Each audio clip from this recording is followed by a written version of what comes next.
윌리엄 캐리는 18세기, 19세기에 살았던 아주 신실한 크리스찬 성도였습니다. 현대 선교의 개척자라고도 불려지는 분입니다. 비록 그는 가난한 구두 수선공이었지만은 자기가 만든 세계 지도를 벽에 걸어놓고요, 세계 각국의 선교를 위해서 중보 기도하며 연구했습니다. 작은 구두방을 운영했지만은 그 벽에 세계 지도를 걸어놓고 항상 세계 선교를 위해서 기도했을 뿐만 아니라 어떻게 하면 이 나라를 하나님의 은혜 가운데 복음을 전하고 이 나라 가운데 하나님의 나라가 확장될 것인가 늘 기도하며 연구하는 것을 게을리하지 않았습니다. 그가 당시 교회를 향해 외쳤던 선포는 많은 목회자와 성도들에게 큰 도전을 주었습니다. 한번 따라할까요? 하나님으로부터 위대한 일을 기대하라. 하나님을 위해 위대한 일을 시도하라. 많이 들어보셨죠? 하나님으로부터 위대한 일을 기대하라. 그리고 하나님을 위해 위대한 일을 시도하라. 캐리의 선한 영향력으로 침례회, 선교회가 조직이 되었고, 캐리도 태평양 섬 가운데 하나인 타히티로 가려고 했습니다. 직접 가서 선교하려고 했는데 의사인 존 토마스의 권유로 인도로 가게 되었습니다. 여러분, 윌리엄 캐리의 이 선교 여정은 그렇게 순탄하지 않았습니다.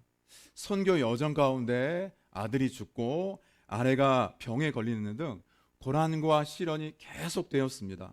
그리고 더 안타까운 것은 그렇게 수고했는데 단 한 명의 개종자도 나 예수 믿겠습니다, 나 예수님을 영접합니다 라고 하는 단 한 명의 개종자도 얻지 못했습니다.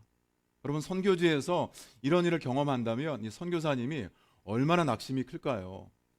그렇지만 캐리는요, 벵고로와 산스크리트어를 배우면서 성경 번역에 몰두를 했습니다. 그 결과요, 그의 동료들과 함께 44개 국어, 언어로 성경 일부 혹은 전체를 번역하고 발행했습니다. 인도의 농업을 개선하기 위해서 인도 농업협회를 창설했고요. 여러분, 그 당시에 인도에 한 가지 악습이 있었는데, 남편이 죽으면 이 시체를 화장할 때 아내가 불 속에 뛰어들어서 함께 화장하는 악습이 있었습니다. 이 악습을 폐지하는 데도 성공을 했습니다. 사회 전반에 예수 그리스도의 선한 영향력을 끼친 것이죠. 윌리엄 캐리를 통해서 복음이 유럽인의 전유물이 아니라 유럽 안에만 교회가 세워지고, 예수님이 유럽 사람들이 예수님 이 범위를 뛰어넘어서 모든 민족에게, 저 아시아까지 예수님 알지 못하는 저 어두운 곳에 있는 저 사람들에게까지도 복음이 전해져야 된다라고 하는 그러한 의식이 널리 퍼지게 되었습니다. 그 결과 1799년에 성공회, 1818년에 감리교회, 그리고 그 이후에 스코틀랜드 장로교회에서도 선교회가 조직이 되어서 정말 수많은 선교사들이 세계 열방을 향해서 나아가게 되었습니다. 여러분, 그 복음이, 그 하나님의 은혜가 우리에게까지 전해지게 된 것입니다.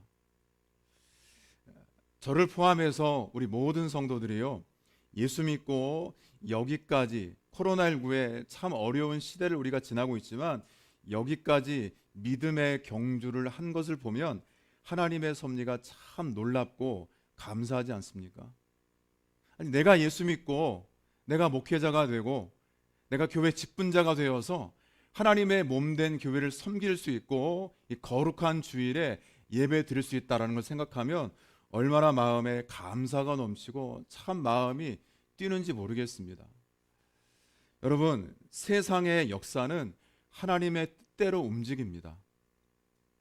겉으로 보면은요, 지금도 전쟁 중인 나라가 있지만은 강한 군사력, 어떤 정치, 경제의 힘이 세계를 움직이는 것처럼 보이지만 창조주 하나님께서 역사를 주관하시는 줄로 믿습니다. 여러분, 이것을 우리가 다르게 표현하면 하나님께서는 하나님의 손에 붙잡힌, 하나님의 꿈에 사로잡힌 사람을 통해서 하나님의 뜻을 세상에 펼치고 계십니다. 하나님의 사람을 통해서, 하나님의 꿈에 붙잡힌 그 사람을 통해서 지금도 이 땅 가운데 하나님의 뜻을 펼치고 계십니다. 오늘 성경 말씀을 보면 이러한 사람, 꿈의 사람 요셉이 나오는데요. 창세기의 마지막 부분인 창세기 37장서부터 50장까지 참 많은 분량인데 이 성경의 중심이 요셉입니다. 여러분, 요셉의 인생은요, 그가 입었던 옷으로 요약할 수 있습니다. 한번 따라할까요? 채색옷. 첫 번째는 채색옷입니다. 자식이 많은 가정, 바람 잘 날이 없다, 그런 말 하는데요.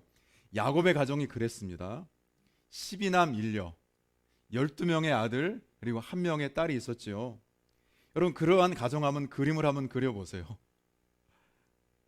식사 시간, 아침에 유치원 갈 때요, 낮에 어울려 형제들이 놀 때 여기저기서 울고 다투고 그런 일이 비일비재하겠죠. 빨랫감은 어땠을까요? 정신이 없었을 것입니다. 자식이 아무리 말아도 그래서 기르기가 힘들고 어려워도 부모 마음은 어떻습니까? 그 자식들을 사랑하기 때문에 어떤 희생도 마다하지 않습니다. 그런데 야곱은요, 첫사랑 라헬에 대한 그리움이 컸기 때문인지, 또 라헬이 먼저 일찍 죽어서 하나님 품에 안겨 어머니 없이 자라는 요셉이 안쓰러워 그랬는지 요셉에 대한 사랑이 남달랐습니다. 참 요셉을 끔찍히 아꼈습니다. 하지만 그것도 드러내놓고 표현하면 뭐가 될까요? 편애가 되지요.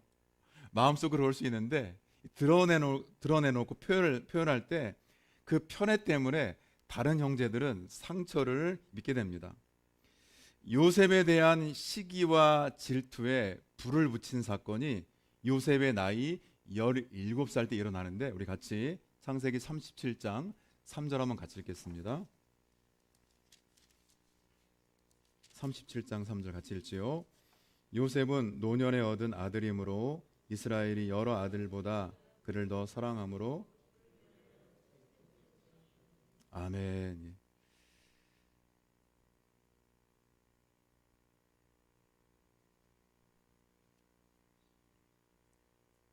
당시에 누구나 이 기본 외투로 입는 겉옷이 있었습니다. 누구나 입는 외투가 있었어요. 대부분 무릎까지 내려왔고 소매도 짧았고 채색이 없었습니다. 그런데 야곱은 요셉을 위해서 무엇을 지어 주었습니까? 채색옷을 지어 입혔습니다. 채색옷은 정교하게 수놓은 겉옷입니다. 이것은 아무나 못 입고요, 왕족이나 귀족이 입는 옷이었습니다. 길이가 길어서 무릎이 아니라 발목까지 내려왔고 소매도 길었습니다. 이 겉옷은 그만큼 요셉을 편애하는 야곱의 상징이 되었고, 요셉과 형제들의 껄끄러운 관계를 이 옷 하나가 악화시켰습니다. 편애가 드러난 것이죠. 유독 요셉만 감싸고 도는 아버지의 차별에 대한 섭섭함, 그리고 한번 우리 같은 37장 2절 한번 읽겠습니다. 야곱의 족보는 이러하니라. 요셉이 17세의 소년으로서 그의 형들과 함께 양을 칠 때 그의 아버지의 아들들 비라와 실바의 아들들과 더불어 함께 있었더니 아버지에게 말하더라. 아멘. 어떻게 보면 요셉이요, 형들의 잘못을 고자질하는 정말 철없는 동생으로 보여지는데 그렇지가 않습니다. 여기서 형들의 잘못은요, 그냥 한두 번의 실수가 아니라 반복되는 악행입니다. 양떼를 몰래 팔아 넘길 수도 있습니다. 그 외에 계속되는 악행, 이 죄에 대해서 동생 이 야곱은요, 정직하고 올바른 성품을 가지고 있었기 때문에 거기에 대해서 의롭게 대처한 것입니다. 차별에 대한 아버지에 대한 섭섭함과 또 동생의 정직함과 올바른 성품에 대한 얄미움이 점점 더 증폭이 됩니다. 더군다나 요셉의 꿈을 들은 다음에는요, 동생을 더욱더 미워하게 됩니다. 어떤 꿈일까요? 우리 37장 구절 한번 읽겠습니다. 요셉이 다시 꿈을 꾸고 그 형들에게 말하 이르되 내가 또 꿈을 꾼즉 해와 달과 11별이 내게 절하더이다 하니라. 아멘. 요셉이 비슷한 꿈을 두 번 꾸게 됩니다. 형들의 곡식단이 요셉의 곡식단에게 절을 합니다. 그리고 해와 달과 11별도 요셉에게 절하게 됩니다. 여러분, 이 꿈은요, 요셉이 꾼 것이 아니라 하나님이 꾸게 하신 것입니다. 이 꿈은 결국은 요셉의 모든 가족이 요셉에게 절하게 될 것을, 요셉을 섬기게 될 것을 보여주는, 알려주시는 하나님이 주신 꿈이었습니다. 하나님이 요셉을 통해 계획하신 일들을 꿈을 통해 어린 나이에 말씀하신 것입니다. 요셉은 이 꿈으로 인해서 형들에게 더 큰 미움과 시기를 받게 됩니다. 야곱도요, 그 꿈으로 인해서 요셉을 꾸짖었습니다. 야단쳤습니다. 그런데 그의 말을, 요셉의 꿈 말하는 그의 말을 마음에 간직하죠. 우리 같이 말씀 보실 때 11절 한번 보겠습니다. 37장 11절. 그의 형들은 시기하되, 아멘. 한편으로는 아버지 야곱이 그 꿈에 대해 말하는 이 요셉을 야단치고 그만해 라고 입단속을 했지만은요, 한편으로 그 말을 마음에 간직했습니다. 왜 그랬을까요? 야곱 자신도 비슷한 일을 겪었기 때문입니다. 창세기 25장 23절에 보면 에서와 야곱에 대해 하나님이 말씀하시죠. 리브가의 복중에 있었을 때 하나님이 말씀하신 것입니다. 여호와께서 그에게 이르시되 두 국민이 내 태중에 있구나. 두 민족이 내 복중에서부터 나누리라. 이 족속이 저 족속보다 강하겠고 큰 자가 어린 자를 섬기리라 하셨더라. 직접 경험한 당사자이기 때문에 야곱이 볼 때 요셉의 꿈은요, 기존의 가치와 상식에 비춰볼 때 이해할 수 없는 하나님의 뜻과 인도하심이었습니다. 그럼에도 불구하고 자기가 경험한 일이니까요. 자기가 형 에서의 축복을 받게 되고요. 그리고 그를 통해 하나님의 약속이 지금 이어지는 것을 확인했기 때문에 이 꿈을 통한 하나님의 역사가 있을 것이라고 하는 열린 마음으로 이제 야곱을 지켜보게 된 것입니다. 그런데 야곱의 인생은 이러한 채색 옷으로 끝나지 않고, 두 번째 한번 따라합니다. 벗겨진 옷. 그의 인생은 벗겨진 옷을 또 체험하게 됩니다. 요셉은 양을 치는 형들을 만나기 위해서 말씀을 보면 헤브론에서 세겜으로, 세겜에서 도단으로 먼 거리를 이동합니다. 요셉이 하루에 10시간을 걸었다라고 계산해 보면 형들을 찾기 위해서 약 106km, 3일을 걸쳐서 걸어서 형들을 찾아가는 것입니다. 아버지에게 안부를 전하기 위해서 형님들이 잘 있습니다. 양떼도 무탈합니다. 또 집에서 준비한 음식 같은 것을 가져갔었겠지요. 그런데 요셉을 만난 형들은요, 그러한 요셉의 수고와 사랑, 거기까지 찾아왔습니다. 먼 길까지 찾아왔는데 그러한 요셉의 사랑과 수고를 원수로 갚습니다. 창세기 37장 20절에 보면 요셉이 입었던 채색 옷을 벗기고 구덩이에 던지면서 이렇게 말합니다. 악한 짐승이 그를 잡아먹었다라고 하자 입을 맞추기로 합니다. 결국 요셉은 물 없는 구덩이에 갇혀서 죽음을 기다리는 신세가 되죠. 그 다음 그가 입었던 옷이 찢기고 피 묻은 옷이었습니다. 요셉을 구덩이에 던지고 형들은 그 옆에 앉아서 태연하게 음식을 먹습니다. 창세기 31장 25절입니다. 여러분, 누가 악한 짐승일까요? 요셉 형들이 지어낸 그것이 악한 짐승이 아니라 형들 자체가 악한 짐승입니다. 동생을 구덩이에 집어넣고 악한 짐승이 잡아먹었다라고 입을 맞추고 태연히 울부짖고 있는 그 동생을 옆에 두고 앉아서 음식을 먹고 있는 그 형들이 악한 짐승 아닐까요? 그들은 요셉의 옷에 순념소에 피를 묻힙니다. 그리고 찢기고 피 묻은 옷을 아버지에게 보내게 됩니다. 결국 요셉은요, 네 번째 노예의 옷을 입게 됩니다. 미디안 상인에게 20세 이하 노예의 몸값인 은 20에 팔려서 애굽의 노예로 가게 되죠. 바로의 친위대장 보디발의 집에서 이제는 노예 옷을 입고 생활하게 됩니다. 그 다음에 또 요셉은 기가 막히게 죄수의 옷을 입게 됩니다. 주인의 인정을 받아서 주인의 소유를 관리하는 가정 총무가 되었지만 보디발의 아내의 유혹을 뿌리치기 위해서 그 옷을 버려두고 나간 결과 누명을 쓰고 감옥에 갇히게 됩니다. 그래서 어떤 옷을 입게 되죠? 죄수의 옷을 입게 됩니다. 이러한 요셉의 인생 여정을 보면 왜라는 의문을 갖게 됩니다. 누가 꿈을 주셨습니까? 하나님이 꿈을 주셨습니다.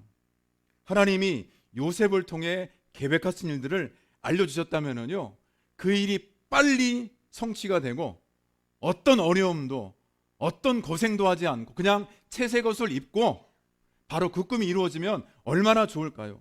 왜 고난과 어려움의 연속입니까? 이 시련이 끝나지 않습니까? 노예의 옷에서 왜 죄수의 옷까지 입게 되었을까요? 왜 사랑받는 아들에서 노예로 주인의 총애를 받아서 집안의 모든 살림을 다 책임지는 가정 총무 책임자의 자리에서 여주인의 유혹을 거절한 결과 모함을 받아서 감옥에 가게 되는 일이 하나도 없습니다. 하는 일마다 왜 이렇게 꼬이는 걸까요? 우리도 일상생활에서 이러한 고난과 어려움을 겪게 되면 믿음에서 떠나는 분들을 자주 보게 됩니다. 신앙의 울타리에서 벗어난 성도들, 지체들의 공통된 질문은 왜라는 것이죠. 하나님, 왜 저에게 이런 고난을 주십니까? 왜 하필이면 우리 가정에게 이런 어려움과 시련을 주십니까? 하나님을 원망합니다. 그리고 지금까지 받았던 하나님의 은혜와 하나님의 사랑도 부정합니다. 다 경험하고 다 체험했는데 그 고난과 어려움 때문에 하나님께 등을 돌리고 교회 공동체로부터 멀어지기도 하죠. 성도 여러분, 하나님 우리에게 축복을 주십니다. 믿으십니까? 여러분, 그런데 그 축복은요, 세상의 만사 형통이 아닙니다. 아무런 어려움도 없고 고난도 없고 그냥 다 잘 되는 것, 그런 만사 형통이 아니라 하나님이 주시는 축복을 한번 따라합니다. 형통. 여러분, 형통은요, 하나님의 뜻대로 가고 있는 것입니다. 하나님의 뜻 가운데 서 있는 것입니다. 우리 교회가, 우리 가정이 하나님의 뜻대로 가고 있는 것이 형통입니다.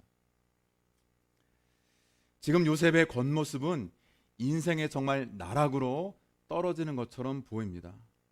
그런데 하나님이 그를 주권적으로 끌고 가시기 때문에 비록 노예고 비록 죄수이지만 그의 인생은 제대로 가고 있습니다. 우리 39장 1절 한번 읽죠. 요셉이 이끌려 애굽에 내려가매 바로의 신하 친위대장 애굽 사람 보디발이 아멘. 애굽 사람 보디발, 오늘로 말하면 경호대장입니다. 바로 왕의 친위대장에 그 집에 노예로 팔리게 되는데 39장 1절 앞에 보시면 요셉이 이끌려 어디로 내려갔죠? 애굽에 내려갔습니다. 내가 가고 싶어서 간 것이 아닙니다. 이끌려서, 겉으로 볼 때는요, 노예 상인에게 팔려서 간지만 그것이 아니라 하나님이 그를 애굽으로 이끌어 주신 것입니다. 지금은 알 수 없지만 무엇인가 하나님의 놀라운 섭리와 드러나지 않았지만은 하나님의 계획이 있어서 하나님께서 고난으로 포장되어 있지만 시련으로 지금 드러나지 않고 있지만 그 요셉을 애굽으로 이끌어 주신 것입니다. 이해되지 않는 고난과 연속되는 역경 속에서 요셉의 질문은 왜가 아니었습니다. 하나님, 왜? 좀 잘 될 때 왜 코로나19를 하필이면 만나게 하셨습니까? 왜? 바로 이때 우리 민족이, 왜 우리 교회가 좀 뭔가 좀 해보려고 했는데, 사역도 그렇고 뭔가 우리 남전도회가 여전도회가 뭔가 좀 해보려고 한 바로 그때 왜 코로나19를 만나게 하셨습니까? 그런 왜라는 질문을 하면서 더군다나 요셉은 자기가 당한 모든 일을 원망하면서 형들을, 노예 상인을 원망하면서 복수심으로 인생의 귀한 시간을 허비하지 않았습니다. 다르게 말하면 사람과 상황을 탓하지 않았습니다. 그의 물음은 한번 따라합니다. 어떻게? 어떻게였습니다. 하나님, 어떻게 하면, 하나님, 어떻게 살면, 하나님, 제가 여기에서 어떻게 하면 제가 넘어지지 않고 코로나19를 만났는데, 하나님, 우리 교회가 어떻게 하면 지금 상황 속에서 예배를 더 잘 드릴 수가 있을까요? 하나님, 참 주중에도 성도들 모이기가 어려운데 어떻게 하면 우리가 더 모이기에 힘쓰는 교회가 될 수 있을까요? 하나님, 어떻게 하면 잘 안 보이는 그 성도를 제가 돕고 기도할 수가 있을까요? 어떻게? 여러분, 요셉은요, 왜라는 질문하지 않았습니다. 하나님, 어떻게 하면 하나님 기쁨이 되겠습니까? 제가 이 상황 속에서 어떻게 하는 게 하나님의 뜻 가운데 걸어가는 형통의 길을 걸어가는 것입니까? 비록 그는 채색 옷이 벗겨지고 가정 총무의 옷이 벗겨졌지만 의의 옷만은 포기하지 않았습니다. 하나님의 자녀라고 하는, 하나님의 사람이라고 하는 그 거룩한 의의 옷만은 포기하지 않았습니다. 하나님 앞에서 어떻게 살아야 될까요? 여러분, 창세기 37장서부터 39장을 보면 요셉의 삶은 심플합니다. 하나님을 늘 의식하는 삶이었습니다. 집에서뿐만 아니라 구덩이에서도요, 노예 상인에게 팔려갈 때에도, 그리고 노예 생활할 때에도, 감옥에 갇혔을 때에도 하나님이 함께 계심을 의식했습니다. 꿈을 꾸었을 때, 채색 옷을 입었을 때, 종살이 했을 때, 옥에 갇혔을 때나 나중에 세마포 옷을 입고 애굽의 총리가 된 후에도 그는 하나님의 함께 하심을 믿고 생활했습니다. 여러분, 지금 이 나라와 우리 교회 가운데, 우리 민족 가운데, 여러분들의 가정 가운데, 아니 우리 가운데 하나님이 함께 계심을 믿으십니까? 하나님은 여전히 우리와 함께 하십니다. 여러분, 요셉의 하나님이 나와 함께 하신다라고 한 인재의식이 잘 나타난 말씀이 39장 9절입니다. 같이 읽겠습니다. 이 집에는 나보다 큰 이가 없으며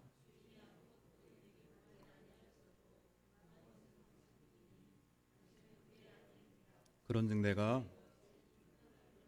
하나님께 죄를, 아멘.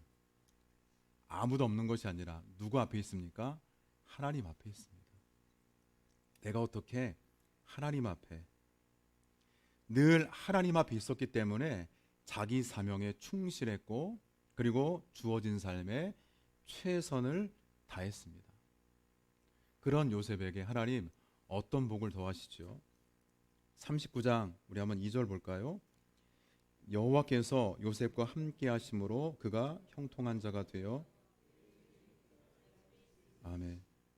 여러분, 요셉이, 하나님이 요셉과 함께 하셨는데 3절 이하를 보면 그 주인도 하나님께서 요셉과 함께 하시는 것을 봤습니다. 그러면 도대체 요셉이 어떻게 살았길래, 노예입니다. 종인데 어떻게 살았길래 애굽의 최고 권력자인 경호대장이 저 멀리서 잡혀온 종을 봤을 때요, 이 아이를 보니까 야, 하나님이 살아 계신 것 같은데 저 아이가 하는 일을 보니까 정말 하나님 계신 것 같은데, 아니 어떻게 이렇게 볼 수 있었을까요? 아니 어떻게 하면 우리를 보는 세상의 많은 사람들이 직장에서 우리의 모든 삶의 터전에서, 아니 당신을 보니까 내가 교회 다니지 않지만 나는 교회랑 담을 쌓고 사는 사람이지만 당신 보니까 한번 내 교회 한번 가고 싶습니다. 정말 뭔가 다른 것 같은데, 내가 뭐라고 말할 수는 없지만 뭔가 다른 것 같은데, 그럼 그런 말을 듣고 살고 계십니까? 여러분, 이런 성경을 대하면 궁금하지 않으세요? 도대체 어떻게 살았길래 하나님이 함께 계신 것을 우리는 알지요. 성령 충만하고 은혜가 충만하고 또 깊이 기도하고 말씀을 묵상하고 헌신하고 충성하면서 우리가 사역할 때, 예배 드릴 때 하나님 우리와 함께 하시는구나. 그런데 세상의 사람 불신자들은 도대체 뭘 보고 요셉을 보니까 하나님이 함께 계신 것을 보았다라고 말할 수 있을까요?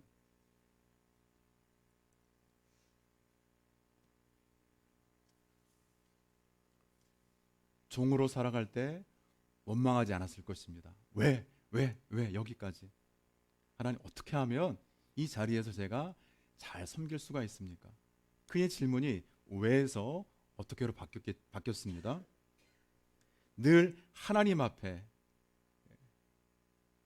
이 시간 코로나19를 겪으면서 자주 말씀드렸던 부분이죠. 저와 여러분들은 이 재난 앞에 있지 않습니다. 하나님 앞에 있습니다. 늘 하나님 앞에 충성하고 헌신하고 같은 종을 대하면서도 하나님 대하듯이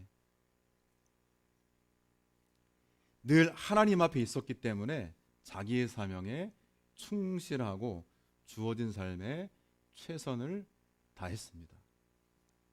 내가 꾼 꿈이 아니라 하나님이 주신 꿈이기에 이루어질 때까지 기다렸습니다. 감옥 안에서 나중에 술 맡은 관원장이 은혜를 입고도 요셉을 잊었지만 요셉은 또 묵묵히 그 자리를 고수하지 않습니까? 결국은 하나님의 때가 되니까요, 애굽왕 바로가 꿈 해석을 요구할 때 꿈만 해석하는 것이 아니라 대책까지 내놓음으로써 애굽의 총리의 자리에 오르게 됩니다. 하나님은 우리에게 일어나고 있는 억울하고 고통스러운 일을 아실 뿐만 아니라 그 고통스럽고 억울한 일까지도 선하게 사용하십니다. 하나님은 요셉의 무죄를 아실까요? 모르실까요? 집에 아무도 없었습니다. 요셉이 옷을 버려두고 나갔지만은 그 보디발의 아내의 모함을 하나님은 아셨을까요? 모르셨을까요? 아셨겠죠. 요셉의 무죄를 아셨지만 그가 감옥에 갇히는 것을, 수감되는 것을 막지는 않으셨습니다. 여러분, 보디발 같으면 어떻게 했을까요? 성범죄입니다. 부인이 말한 대로 하면은 당장 요셉을 죽여도 괜찮습니다. 그런데 당장 요셉을 죽이기보다는 그것도 왕의 죄수를 가두는 감옥으로 요셉을 보내게 됩니다. 이게 어떻게 된 일일까요? 남편 입장에서, 주인의 입장에서는 당장 죽여도 무방합니다. 그런데 살려둘 뿐만 아니라 그냥 다른 어떤 죄수를 가두는 감옥이 아니라 왕의 죄수를 가두는 감옥으로 요셉을 보내게 됩니다. 감옥에서도, 오늘 본문입니다. 우리 같이 39장 21절입니다. 여호와께서 요셉과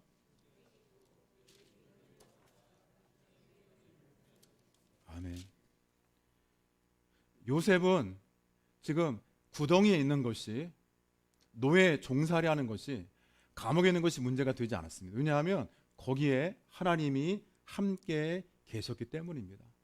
감옥에서도 하나님이 함께 하셔서 그 간수장의 신뢰를 받게 하시고, 이제는 감옥 업무를 전체 다 도맡아 책임지는 일꾼이 되게 하셨습니다. 결국은 그 감옥에 갇힌 두 신하의 꿈을 풀어주게 되고, 이것을 계기로 애굽 왕 바로 앞에 나아가는 발판이 마련이 된 것입니다. 그래서 로마서 8장 28절 말씀처럼 하나님은요, 모든 것이 합력해 선이 되게 하시는 줄로 믿습니다. 여러분, 코로나19 또 같이 기도하신 것처럼 저 강원도 영동 지역의 산불, 우리나라 지금 참 많이 어려운 가운데 있습니다. 그런데 우리가요, 그 여파로 저와 여러분들의 삶도, 우리 성도들의 삶도 참 많이 어려운 부분도 있죠. 눈에 보이는 상황에 여러분 섣불리 낙담하거나 절망하지 마시기 바랍니다. 어떤 일이 일어나더라도 나와 함께 하시고 내 삶을 주관하시는 하나님을 온전히 신뢰하시면, 한번 따라합니다. 하나님 앞에, 여러분 하나님 앞에 살아가는 우리 비전교회 성도가 되시기를 주님의 이름으로 축복합니다. 창세기 37장, 38장, 39장을 보면 39장 이해할 수 없는 유다 집안의 흑역사가 나오지요. 음란하고 묵시를 잃어버린 이러한 시대, 그 역사에도 불구하고요, 은혜는 모든 것을 넘어서게 합니다. 시대는 아무리 38장 이 유다 집안처럼요 음란하고 하나님의 꿈을 잃어버린 것처럼 보이지만은 39장에요 비록 노예, 종살이 누명을 쓰고 감옥에 갇힌 요셉이었지만 하나님의 은혜는요, 하나님의 섭리는 그것을 넘어서게 합니다. 시대가 그렇습니다. 여기저기에서 탄성이 나, 여기저기에서 여러분 참 어렵고 힘든 소리, 탄식의 소리가 들리는 이러한 시대, 그러나 은혜는요, 하나님의 섭리는 모든 것을 넘어서게 합니다. 우리 모두가 그러한 은혜의 중심에 서 있기를 주님의 이름으로 축복합니다. 이것을 기다렸던 사람이 요셉이고요, 이러한 긴 기다림을 통해 하나님의 사람 요셉을 준비시킨 분이 우리의 주님 하나님이십니다. 우리 시편 37편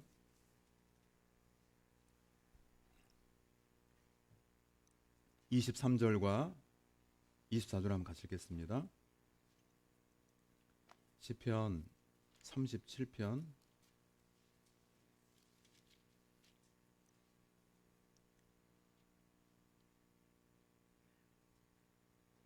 23절, 24절 같이 읽죠.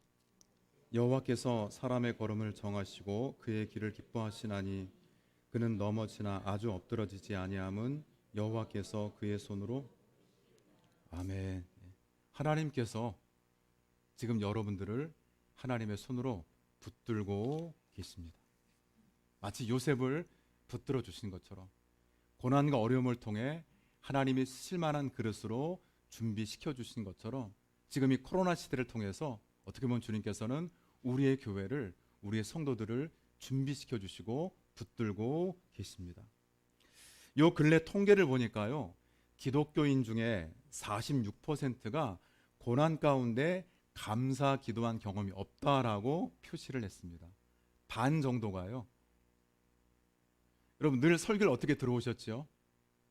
기도하실 때 하나님, 고난 중에도 주님의 뜻을 깨닫고 감사하는 성도가 되게 주옵소서. 근데 막상 고난을 당하니까요, 어려움을 겪으니까 46%, 한 반 정도가 고난 가운데 감사 기도한 경험이 없다.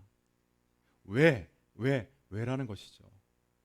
이 질문에서 그냥 계속 왜 이런 어려움을, 이런 고난을.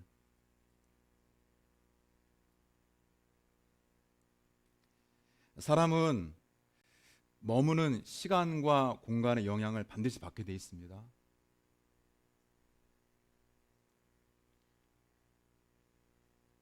그 영향을 벗어날 수가 없습니다.